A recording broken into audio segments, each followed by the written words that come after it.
நீண்ட இடைவெளிக்கு பிறகு கோவை மாநகரிலே நம்முடைய தொலைக்காட்சி பத்திரிகை நண்பர்களை சந்திப்பதில் மிக்க மகிழ்ச்சி. குறிப்பாக இன்றைக்கு தமிழ் மாநில காங்கிரஸ் கட்சியினுடைய பொதுச் செயலாளர்,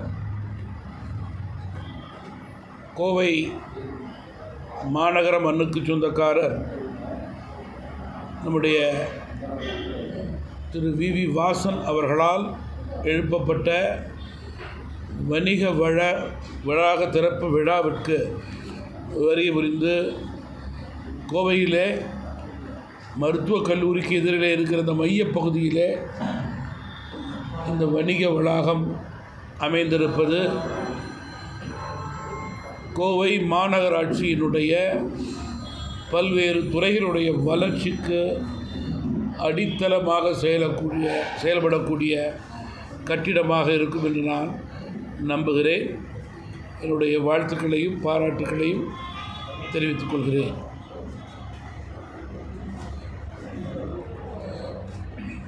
நேற்று மகளிர் தினம் நாடு முழுவதும் கொண்டாடப்பட்டது. ஏன் உலகம் முழுவதும் கொண்டாடப்பட்டது. தமிழ் மாநில காங்கிரஸ் கட்சியின் சார்பிலே 12 பெண் சாதனையாளர்களுக்கு விருதுகள் சென்னையிலே வழங்கப்பட்டது. தொடர்ந்து தமாக மகளிருக்கு கொடுக்கக்கூடிய முக்கியத்துவத்தை பொது வாழ்விலும் சரி, இயக்கத்திலும் சரி, முறையாக சரியாக செய்து கொண்டிருக்கிறது என்பதை குறிப்பிட விரும்புகிறேன். பெண்களுடைய முன்னேற்றம் நாட்டினுடைய முன்னேற்றம். இருப்பினும் இன்றைக்கு அந்த முன்னேற்றத்திற்கு பல வகையிலே இடையூறாக, துரதிர்ஷ்டமாக மகளிருக்கு எதிரான வன்கொடுமை, பாலியல் பிரச்சனைகளுக்கு அரசு முற்றுப்புள்ளி வைக்க வேண்டும். பெண்களுக்கு பாதுகாப்பான சூழலை ஏற்படுத்த இந்தியா முதல் நாடாக உறுதியெடுத்து கொள்ள வேண்டும். இந்தியாவுடைய இன்றைய வளர்ச்சிக்கு சிகரம் தொட்ட மகளிர் பலர் இருக்கிறார்கள். அப்படி இருக்கும்போது சாதாரண வீட்டு வேலை செய்யும் பெண்மணி, கூலி தொழிலாக இருக்கும் பெண்மணி, சாதாரண குடும்பத்திலிருந்து படிப்படியாக கடின உழைப்பால், அர்ப்பணிப்பு உணர்வால் உயர்ந்த மகளிர் தாங்கள் சார்ந்திருக்கும் துறையிலே முதல் நிலையிலே இருப்பவர்கள் என்று எல்லோருக்கும் காவல்துறையினர் பெண்களுடைய பாதுகாப்பிற்கு அதிக கவனத்துடன், விழிப்புணர்வுடன் தமிழகத்திலே செயல்பட வேண்டும் என்று கேட்டுக்கொள்ள விரும்புகிறேன். காரணம், தமிழகத்திலே தொடர்ந்து இது போன்ற பாலியல் தொந்தரவுகள், வன்கொடுமை செயல்கள் நடந்து கொண்டே இருக்கிறது என்பதை நான் குறிப்பிட விரும்புகிறேன். மகளிர், பெண்கள் அச்சமின்றி செல்வதற்கு தமிழக அரசு வழிவகுக்க வேண்டும். மேலும் மகளிர் தினத்துடைய முக்கியத்துவமாக பள்ளி கல்லூரிகளிலே மாணவர்கள் குறிப்பாக மகளிருடைய முக்கியத்துவத்தை தெரிந்து கொள்ளும் வகையிலே மிக முக்கியமாக சமுதாயத்திலே பெண்கள் எதிர்கொள்ளும் பிரச்சனைகள் குறித்து தமிழக அரசே, அரசு பள்ளியாக இருக்கட்டும், தனியார் பள்ளியாக இருக்கட்டும், கல்லூரிகளாக இருக்கட்டும், சிறப்பு பாடங்கள், விவாதங்கள் ஆகியவை மூலம் மாணவர்களிடம் விழிப்புணர்வை ஏற்படுத்த வேண்டும். இன்னும் சொல்லப்போனால் ஆவணப்படங்கள் மூலமும் விழிப்புணர்வை ஏற்படுத்த வேண்டும். வருத்தத்தோடு கூறுகிறேன், இது பள்ளி கல்லூரிகளுக்கு மட்டுமே பொருந்தாது. அனைத்து நிறுவனங்களுக்கும், தனியார் அரசு நிறுவனங்களுக்கும் வேலை செய்யும் இடங்களுக்கும் பொருந்தும் என்று நான் கேட்டுக்கொள்ள விரும்புகிறேன். இன்றைய நவீன உலகத்தில் தொழில்நுட்பம் எப்போதும் இல்லாத அளவுக்கு முன்னேறி இருக்கிறது. ஆனால் உலக அளவிலே எந்த நாட்டிலும் பாலியல் சமத்துவம் இல்லை என்று ஐக்கிய நாடுகள் சபை வருத்தத்தோடு குறிப்பிட்டிருப்பதை நான் நினைவு கூற விரும்புகிறேன். எனவே எதிர்வரும் 2030 ஆண்டுக்குள் உலக அளவிலே பாலின சமத்துவம் என்ற இலக்கை அடைவதற்கு ஐநா சபை தீர்மானம் செய்துள்ளது என்பதை மகளிர் தினத்தை ஒட்டி நான் செய்தியாக உறுதியாக எல்லோரும் எடுத்துக்கொள்ள வேண்டும் என்று கேட்டுக்கொள்ள விரும்புகிறேன். இன்றைக்கு மகளிருக்கான திட்டங்களை பொறுத்தவரையிலே மத்திய அரசு சுதந்திரத்திற்கு பிறகு எந்த அரசும் இதுவரை கொடுக்காத அளவிற்கு 11 ஆண்டுகளிலே மகளிருக்கு அதிக திட்டங்களை கொடுத்திருக்கிறது என்பதை என்னால் பட்டியலிட்டு சொல்ல முடியும் என்பதை இந்த நேரத்திலே நான் குறிப்பிட விரும்புகிறேன். 2, தமிழகத்தினுடைய சட்டம் ஒழுங்கு நிலை கவலைக்கிடமாக உள்ளது. அதனை முறைப்படுத்த சரி செய்ய வேண்டிய பொறுப்பு ஆளுகின்ற ஆட்சியாளர்கள் கையிலே இருக்கிறது.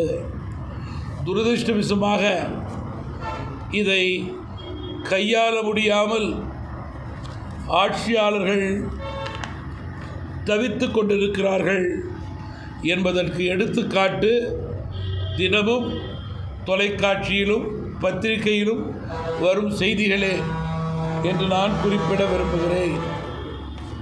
ஆட்சியாளர்களை பொறுத்தவரையிலே மகளிர் பாதுகாப்பு மட்டுமில்லாமல் டாஸ்மாக் தொல்லைகள், கள்ளச்சாராய விற்பனை, போதைப் பொருட்கள் இவைகளுக்கு முற்றுப்புள்ளி வைக்கக்கூடிய அரசாகவே இந்த அரசு செயல்பட வேண்டுமே தவிர துரதிர்ஷ்டவசமாக அது போன்ற செயல்பாடு இல்லை. மணமகள் என்ற பெயரிலே மணமகள் மது பார்கள் வீதிக்கு 2 திறந்து பெண்கள் குழந்தைகள் நடமாட முடியாத சூழலை அரசு ஏற்படுத்தியிருப்பது தமிழகத்திற்கு வெட்கக்கேட்டையும் தலகுனிவையும் தருகிறது என்பதை நான் குறிப்பிட விரும்புகிறேன்.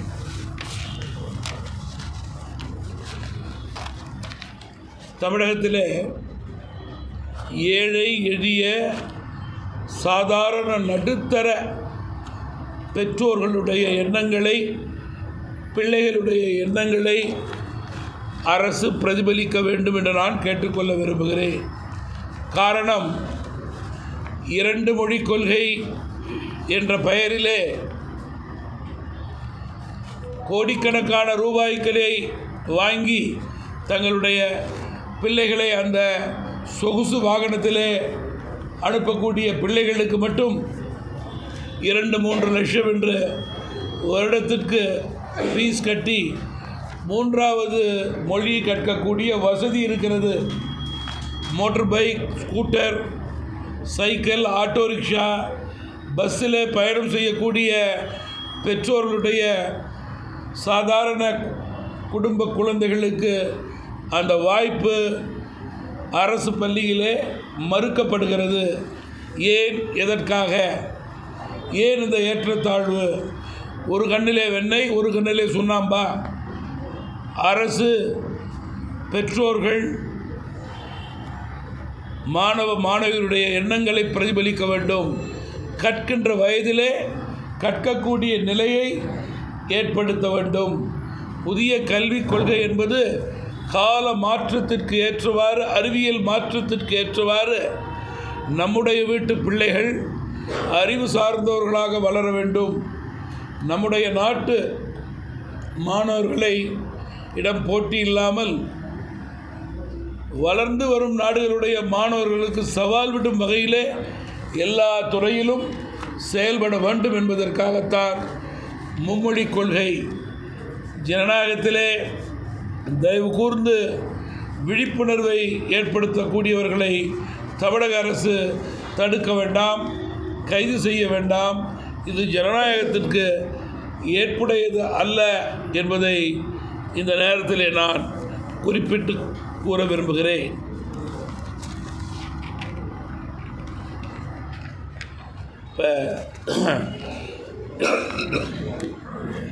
கோவை மாநகராட்சியை பொறுத்தவரையில்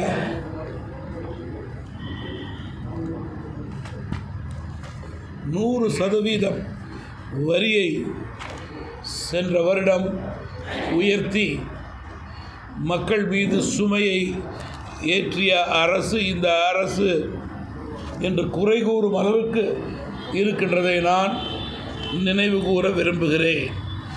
இந்த சுமை போதாது, மென்மேலும் உங்கள் தலையிலே சுமையை சுமக்க வைப்பதற்குத்தான் நாங்கள் ஆட்சியில் இருக்கிறோம் என்பதை சுட்டிக்காட்டுவது போல ஆண்டுதோறும் 6% வரியை உயர்த்துவது மிகுந்த வருத்தத்திற்கும் கண்டனத்துக்கும் உரியது, ஆட்சேபனைக்கு உரியது. உடனடியாக மாநகராட்சி கோவை மக்களுடைய எண்ணங்களை பிரதிபலிக்க வேண்டும் என்று தமிழ் மாநில காங்கிரஸ் கட்சி வலியுறுத்துகிறது. அதன் அடிப்படையிலே ஆண்டுக்கு 6% வரி உயர்த்துவது என்பது நிரந்தரமாக ரத்து செய்ய வேண்டும் என்று கேட்டுக்கொள்கிறோம். மக்களுடைய எண்ணங்களை சிறிது கூட புரிந்து கொள்ளாமல் மாநகராட்சியினுடைய வரியை கண்மூடித்தனமாக கூட்டுவது என்பது ஒருபோதும் ஏற்க முடியாது. கோவையிலே முக்கியமான இடங்களிலே பாலங்கள் எல்லாம் ஆமை வேகத்திலே வேலை நடந்து கொண்டிருக்கிறது. இதை விரைவுபடுத்த வேண்டும். ஒரு காலக்கெடுவுக்குள் இது மக்கள் பயன்பாட்டிற்கு வர வேண்டும் என்று நான் கேட்டுக்கொள்ள விரும்புகிறேன். மிக முக்கியமாக தற்போது கோவையில் இருக்கும் ஒரு அச்சம், பயம் பொதுமக்களுக்கு, பெண்கள், குழந்தைகளுக்கு தெரு நாய்க்கள் தொல்லை மிகவும் அதிகரித்திருக்கிறது. மனிதர்கள் நடமாட முடியாத சூழல் சில இடங்களிலே ஏற்பட்டிருக்கிறது. இதற்கு உடனடி தீர்வு காண வேண்டிய பொறுப்பு மாநகராட்சிக்கு உண்டு என்று நான் குறிப்பிட விரும்புகிறேன்.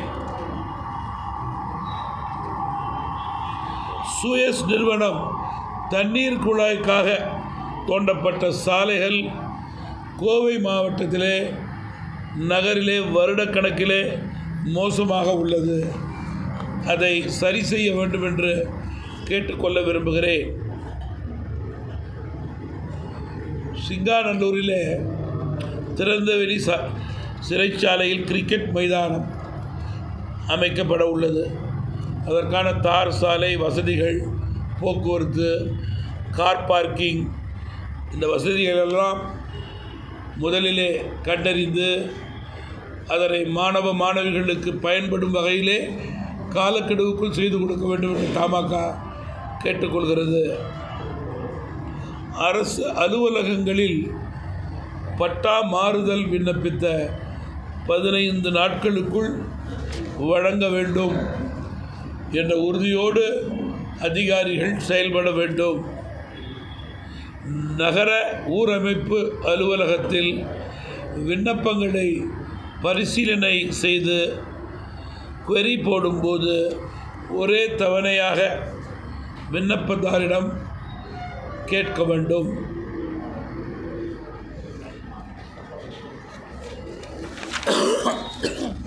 சிறுவாணி அத்திக்கடவு தண்ணீர் வழங்கும் திட்டத்தை மாநகராட்சி வழங்கி அதை முறைப்படுத்த வேண்டுமே தவிர தனியாருக்கு வழங்கி குழப்பம் ஏற்படுத்தக்கூடாது. அதில் முறை இருக்க வேண்டும், கோட்பாடு இருக்க வேண்டும். கார்ப்பரேஷனிலிருந்து அதிகாரப்பூர்வமாக வரும் அதிகாரிகள் வீடு வீடாக சென்று வரி கட்ட வேண்டும் என்று சில நேரங்களிலே வலியுறுத்தும் போது அதற்கு முறையான அதிகாரப்பூர்வமான ஐடென்டிஃபிகேஷன் கார்டு தேவை என்பதை இந்த நேரத்தில் நான் குறிப்பிட விரும்புகிறேன். பொதுவாக பொள்ளாச்சி மாவட்டத்தில் இருக்கின்ற பொதுமக்கள் தமிழ் மாநில காங்கிரஸ் கட்சியினுடைய மாவட்ட தலைவர்களுக்கு ஒரு விண்ணப்பத்தை கொடுத்திருக்கிறார்கள். அதன் அடிப்படையிலே பொள்ளாச்சி மாவட்டம் அமைய வேண்டும் என்ற விருப்பத்தை கூறியிருக்கிறார்கள் என்பதை நான் தெரிவிக்க விரும்புகிறேன். ஏன் கேட்குறீங்களா? அதாவது பெண்கள் பாதுகாப்பு விஷயத்தில் தமிழகத்தில் பல்வேறு பாலியல் எதிர்கட்சிகள் நீங்கள் உள்ளிட்ட எல்லாருமே புறக்கணிக்கிறாங்க. ஆனால் பெண்கள் பாதுகாப்பு விவகாரத்தில் திட்டமிட்டே பொய் தகவல்கள் பரப்பப்படுகிறது அமைச்சர் சொல்லியிருக்காங்க. அதே நேரத்தில் தமிழக முதலமைச்சர் பெண்களுக்கு பாதுகாப்பான மாநிலமாக தமிழகம் தெரிஞ்சு சொல்கிறாங்களா இல்லை நடக்கிறத? நீங்கள் பெண்கள் பாதுகாப்பை பொறுத்தவரையிலே, பாலியல் தொல்லைகளை பொறுத்தவரையிலே, தவறான பெண்கள் மீது தவறான செயல்கள் நடைபெறுவது என்பதை பற்றி தகவல்களை அரசில் உள்ளவர்கள் பொய் தகவல்கள் அப்படி இல்லை என்று சொன்னால் அரசிலே அதிகாரப்பூர்வமாக உள்ளவர்கள், பொறுப்பில் உள்ளவர்கள் நேரடியாக பத்திரிகையையும் தொலைக்காட்சியையும் குற்றம் சாட்டுகிறார்கள் என்று நான் பகிரங்கமாக கூற விரும்புகிறேன். இதுபோன்ற உண்மை சம்பவங்களை நடுநிலையோடு, சமுதாய அக்கறையோடு, சமூக அக்கறையோடு, கிராமம் முதல் நகரம் வரை பெண்களுக்கு நடக்கும் அநீதி மட்டுமல்ல, கொலை, கொள்ளை, திருட்டு, இதனை உடனடியாக சொல்வது, காண்பிப்பது தொலைக்காட்சியும் பத்திரிகையுமே. அதை வைத்துத்தான் உண்மை நிலையை அந்தந்த பகுதியிலே ஆராய்ந்து இயக்கத்தின் சார்பிலே யாரையாவது அனுப்பி ஆறுதல் கூற சொல்லி அறிக்கை கொடுக்கிறோம். அப்படி என்றால் அரசு பத்திரிகையையும் தொலைக்காட்சியையும் தங்கள் விளம்பரத்துக்காகவே வைத்திருக்கிறார்களே தவிர அவர்கள் சொல்லக்கூடிய உண்மை நிலையை ஏற்பது கிடையாது. தங்களுடைய நிலையை தமிழக அரசு மாற்றிக்கொள்ள வேண்டும். பத்திரிகை துறை, தொலைக்காட்சி துறையின் மீது அடக்குமுறை செய்யாதீர்கள். எல்லா கட்சியினுடைய செயல்பாடுகளையும் அவர்கள் நடுநிலையோடு வெளியிட வேண்டும் என்று நினைக்கிறார்கள். அதற்கு மறைமுக தடை கூடாது. இது ஒரு எடுத்துக்காட்டு.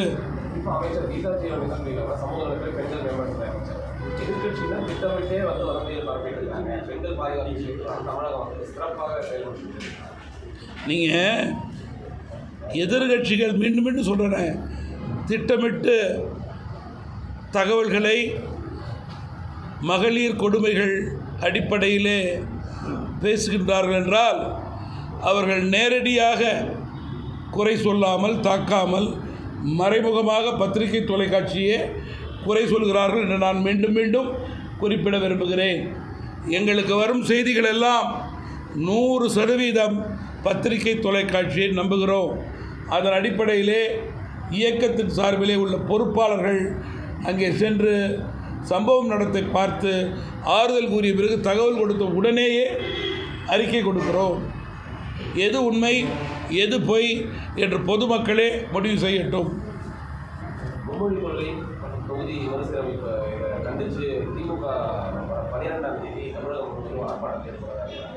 நீங்கள் முதல்ல தொகுதி மறுசீரமைப்பை எடுத்துக்கொள்ளுங்கள். தொகுதி மறுசீரமைப்பு குறித்து எந்தவிதமான அதிகாரப்பூர்வமான அறிவிப்பும் மத்திய அரசிடமிருந்து எந்த மாநிலத்திற்கும் இதுவரை கொடுக்கவில்லை, வரவில்லை. இதுதான் உண்மை நிலை. தமிழக அரசை பொறுத்தவரையிலே இந்த பிரச்சனையை ஏன் எதற்காக இப்போது எடுக்கின்றார்கள் என்பதை பொதுமக்கள் வாக்காளர்கள் புரிந்து கொள்ள வேண்டும்.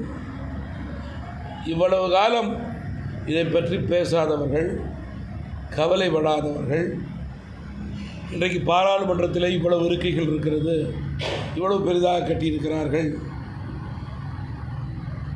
என்று கூறுபவர்கள் அன்றைக்கு பாராளுமன்றம் நிதிநிலைக்கு சுமை என்றுதான் வரவில்லை. அன்றைக்கு அவர்கள் மறுசீரமைப்பை குற்றம் சாட்டி பாராளுமன்றத்துடைய துவக்க விழாவை புறக்கணிக்கவில்லை. எனவே சந்தர்ப்பத்தை, தேர்தல் சந்தர்ப்பத்தை அரசியல் அணுகுமுறையாக பயன்படுத்தி கொண்டு இல்லாத ஊருக்கு வழி தேடுவது போல தமிழகத்தில் உள்ள பல்வேறு பிரச்சனைகளுக்கு தீர்வு காணாத திமுக அரசு தேர்தலுக்கு சில மாதங்களுக்கு முன்பு பல்வேறு தீர்வுகளுக்கு விடை கொடுக்க முடியாது, கொடுத்த வாக்குறுதிகளை நிறைவேற்ற முடியாது என்ற நிலையிலே மக்களை குழப்ப நினைப்பதற்காக எடுத்த முயற்சியே மொழிக் கொள்கை பற்றியும் டீலிமிட்டேஷன், மறுசீரமைப்பை பற்றியும். இன்றைக்கு தமிழகம் முழுவதும் பல்வேறு துறையை சார்ந்தவர்கள் போராடி கொண்டிருக்கிறார்கள். ஜாக்டோ ஜியோ ஒரு எடுத்துக்காட்டு. லட்சக்கணக்கான அரசு ஊழியர்கள் வேலைக்கு செல்லாமல் நம்முடைய தலைமைச் செயலகம் ஸ்தம்பித்ததை நான் நினைவு கூற விரும்புகிறேன். இதுபோன்ற பல தவறுகளை மறைப்பதற்காகவே இன்றைக்கு மிகப்பெரிய நாடகத்தை திமுக தேர்தலுக்காக நடத்தி கொண்டிருக்கிறது. அதனை தமிழகத்தை தாண்டி தென் மாநிலத்திற்கு பரப்ப நினைக்கிறார்கள். தமிழக மக்கள் இனிமேல் ஏமாற தயாராக இல்லை. குறிப்பாக மொழிக் கொள்கையிலே தயவுசெய்து சாதாரண மாணவர்களை, அனைத்து மாணவர்களையும் படிக்கின்ற நேரத்திலே படிக்கக்கூடிய நிலையை, அவர் அறிவை முழுமையாக உபயோகித்து கொள்ளட்டும். அதற்கு ஏன் தடை என்று நான் கேட்க விரும்புகிறேன். பெற்றோர்களும் நீங்கள், நான் கூட்டணிக்காகவோ கட்சிகளுக்காகவோ இங்கே பேசவில்லை. தமிழ் மாநில, நல்லா குறிச்சுங்க தம்பி, நீ கேட்ட கேள்வி எது கேட்குறீங்க எனக்கு புரியுது. தமிழ் மாநில காங்கிரஸ் கட்சி தமிழகத்தினுடைய பெற்றோர்களுக்காகவும் மாணவ மாணவிகளுக்காகவும் பேசுகின்றோம். அவர்களுடைய குரலை பிரதிபலிக்கிறோம். ஒரு தகப்பன் ஸ்தானத்திலே நீங்களோ அல்லது வயது புரிந்து இங்கே இருக்கின்ற பெரியவர்களோ, தாத்தா பாட்டி என்று கூறுபவர்கள் தங்களுடைய பிள்ளைகள், பேரன்கள், பேத்திகள் மூன்றாவது மொழி கற்க வேண்டும் என்றால் வேண்டாம் என்று சொல்வார்களா என்று நான் கேட்க விரும்புகிறேன். பிள்ளைகள் படிக்க வேண்டும், மென்மேலும் சிறக்க வேண்டும், வளர வேண்டும், துறையிலே உயர வேண்டும், பல மொழிகள் கற்க வேண்டும் என்று நினைப்பது ஏதுவான ஒன்று. ஆனால் அதை மறுக்கவோ தடுக்கவோ ஜனநாயகத்திலே அரசுக்கு என்ன உரிமை? 5 ஆண்டுகளுக்கு ஒரு முறை இந்த அரசு வேண்டாம் என்று நினைத்தால் வாக்காளர்கள் அரசை தூக்கி எறியலாம். வேறு அரசு தான் இங்கே வர முடியும். அந்த காலத்தில் 8ஆம் கிளாஸில் ESSLC படித்தவங்க இருக்கீங்க, 10ஆம் கிளாஸில் SSLC படித்தவங்க இருக்கீங்க, PUC படித்தவங்க இருக்கீங்க. அப்புறம் ஒரு பரிமாற்றம், அறிவு வளர்ச்சிக்கான கல்வித்துறையிலே ஒரு பரிமாற்றம். 10th +1 +2 வந்துச்சு, ஜூனியர் காலேஜ்னு சொன்னோம். அப்புறம் 1 2 3 டிகிரி, அப்புறம் 4 5 PhD MPhilன்னு வந்துச்சு. இதுபோல் ஒரு 40 வருடங்களுக்கு அப்புறம் கல்வித்துறையில் ஏன் மாற்றம் கூடாது? எதற்காக மாற்றம் கூடாது? ஏன் மொழி பிரச்சனையிலும் கல்வி பிரச்சனையிலும் உங்களுடைய 1965 பாடத்தை 2025 மாணவர்களுக்கு எடுக்க நினைக்கிறீர்கள்? அதை பெற்றோர்களே விரும்பவில்லையே. பணக்கார வீட்டு குழந்தைகள் மட்டும் சிபிஎஸ்சியில் படிக்கலாம். பென்ஸ் கார்லேயும் ஆடி காரில் வர குழந்தைகளுக்கு ஒரு கணக்கு, சைக்கிள்லேயும் ஆட்டோலையும் பஸ்ஸில் வர குழந்தைகளுக்கு ஒரு கணக்கா? கேட்டால் 2 மொழி படிக்கிற குழந்தைகள் தான் சரி, அவங்களுக்கே சரியா மொழியை பேச மாட்டேங்கிறாங்கன்னு சொன்னால், உங்களுடைய தமிழகத்தில் இருக்கின்ற கல்விக் கொள்கையை முறைப்படுத்துங்கள், சரிப்படுத்துங்கள், ஒழுங்குபடுத்துங்கள்.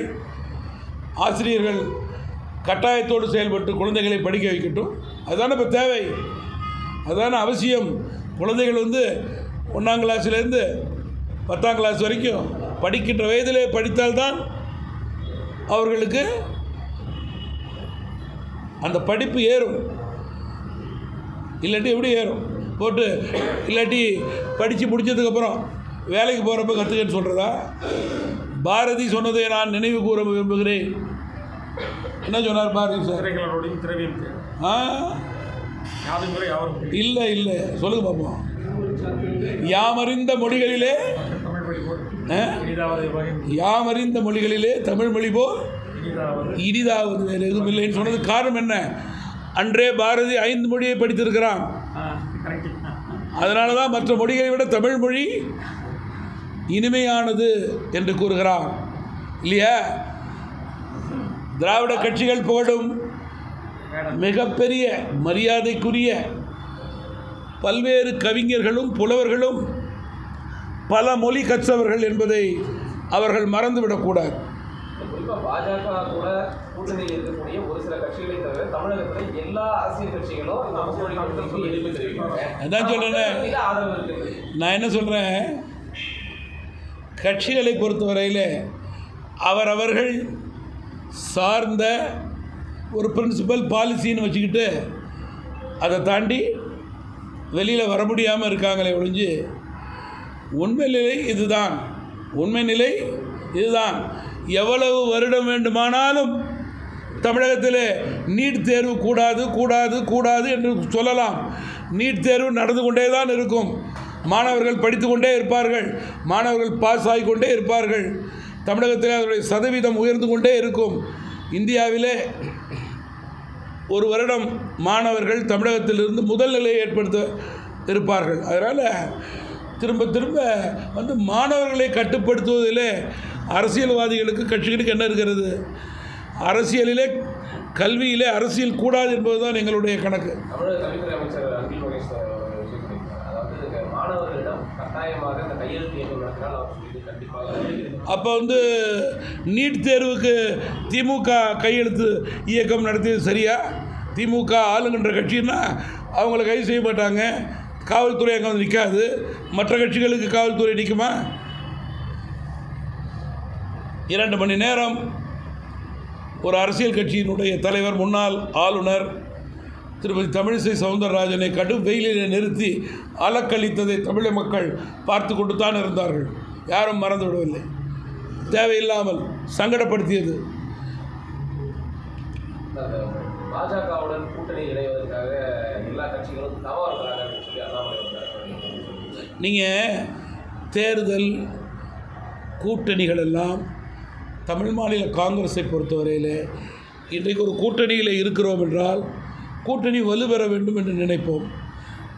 தேர்தல் நெருங்கும்போது சரியான நேரத்தில் தாமதம் இல்லாமல் கூட்டணி உருவாக வேண்டும், மக்களுடைய நம்பிக்கையை பெற வேண்டும் என்று நினைப்போம். அதுவரையிலே இந்த தருணம் இன்னும் 4-5 மாதம் கட்சிகளுக்கு மிக முக்கியமான தருணம். கட்சியை பலப்படுத்துவதற்கு வலுப்படுத்துவதற்கான முக்கியமான தருணம். அந்த தருணத்தின் அடிப்படையிலேயே தமிழ் மாநில காங்கிரஸ் கட்சியை பொறுத்தவரையிலே தேர்தல் வியூகத்தை ஏற்படுத்தி வியூகத்தின் அடிப்படையிலே 4 மண்டலங்களாக தமிழகத்தை பிரித்து 4 மண்டலங்களிலே 2-3 கூட்டமாக மாவட்டங்களுக்கான வட்டார நகர பேரூராட்சி தலைவர்களுடைய கூட்டத்தை நடத்தி சுணக்கமாக இருக்கின்ற இடத்துல இயக்கத்தை பலப்படுத்தி கூட்டணிக்கு வலு சேர்க்கும் கட்சி, கூட்டணியிலே முக்கியமான கட்சி தமிழ் மாநில காங்கிரஸ் என்பதை நிரூபிக்கும் வகையிலே இன்னும் 5-6 ஆண்டுகள் செயல்படுவோம், மாதங்கள். எல்லா கட்சி தலைவர்களும் அவர்கள் கட்சியை தனிப்பட்ட முறையிலே புகழ்ந்து பேசுவது என்பது இயல்பு. இப்போ தமாகவை பொறுத்தவரையிலே இன்றைக்கு தமிழகத்திலே இல்லாத கிராமங்களே கிடையாது. நபர் வேண்டுமானால் கூட இருக்கலாம், குறைச்சி இருக்கலாம். அதுக்கு காரணம் பெருந்தலைவர் காமராஜ், மக்கள் தலைவர் மூப்பனார் அவர் ஆசையோடு நாங்கள் நேர்மை, எளிமை, தூய்மை, வெளிப்படைத்தன்மை என்று செயல்பட்டு கொண்டிருக்கிறோம். என்றாவது ஒரு நாள் மக்கள் எங்களுக்கு முழு வாக்களிப்பார்கள் என்பதிலே நாங்கள் உறுதியாக இருக்கிறோம். நீங்கள் அதான் சொல்லணும். இல்லை அதுதான் சொல்லணும். ஒவ்வொரு கட்சி தலைவரும் அவர்கள் கட்சியினுடைய செயல்பாடு, தொண்டர்களுக்கு மதிப்பளித்து பேசுவதெல்லாம் அவர் கட்சியை சார்ந்தது. அதை பற்றி நான் உண்மையிலேயே கூறுவதற்கு ஒன்றுமில்லை. அதுபோல கருத்தை தமிழ் மாநில காங்கிரஸ் கட்சி எந்த கட்சியை பற்றுமே என்றைக்குமே கூறியது கிடையாது. அதுக்கு அவசியம் இல்லை என்று நாங்கள் நினைக்கிறோம். அதிமுக பாஜக கூட்டணியே சேராதுன்னு சொல்லி கடந்த சில மாதங்கள் வரைக்கும் பேசியிருந்த இரண்டு கட்சி தலைவர்களும் அண்மை காலமாக ஒரு சில கடந்த 2-3 நாட்களாக கொஞ்சம் நெருக்கம் காட்டுற மாதிரி இல்லை. அதான் சொல்லுங்கள், பொதுவாக கூட்டணி விஷயத்திலெல்லாம் ஏசியமெல்லாம் சொல்ல முடியாது. கூட்டணிகள் பலமான கூட்டணியாக மக்கள் விரோத அரசை ஒடுக்கும் வகையிலே, முடக்கும் வகையிலே, வெளியேற்றும் வகையிலே உருவாகும். அது மக்களுடைய எதிர்பார்ப்பு. மக்களுடைய எதிர்பார்ப்பை பிரதிபலிப்பது அரசியல் கட்சிகளுடைய கடமை. தனிப்பட்ட முறையிலே தமிழகத்திலே யாருக்கு அரசியல் கூடாது. எந்த கட்சி, எந்த தலைமை யார் இருந்தாலும் பொதுமக்கள், வாக்காளர்கள், அவருடைய கட்சியினுடைய அடிமட்ட தொண்டர்கள் அவருடைய எண்ணங்களை செயல்படுத்தி இயக்கம் கூட்டணியுடைய வெற்றிக்கு வழிவகுக்கக்கூடிய நிலையை ஏற்படுத்த வேண்டும். கடந்த முறை கூட நீங்கள் அதிமுக பாஜக கூட்டணியில் ஒன்றா இருக்கணுன்றது ஒரு சில முயற்சிகள் எடுத்ததாக சொல்லப்பட்டது. அப்படி இருக்கக்கூடிய நிலையில் வரக்கூடிய தேர்தலில் நான் திரும்பி சொல்கிறேன், தேர்தல் கூட்டணி எல்லாம் ஆளுகின்ற ஆட்சியில் மக்கள் விரோத பணியை செய்கின்றார்கள் என்றால் அதை ஒடுக்கக்கூடிய, முடக்கக்கூடிய, அதை வெல்லக்கூடிய கூட்டணி உருவாகும். அது சரியான நேரத்திலே முறையே சரியே உருவாகும் என்பதை நான் நம்புகிறேன்.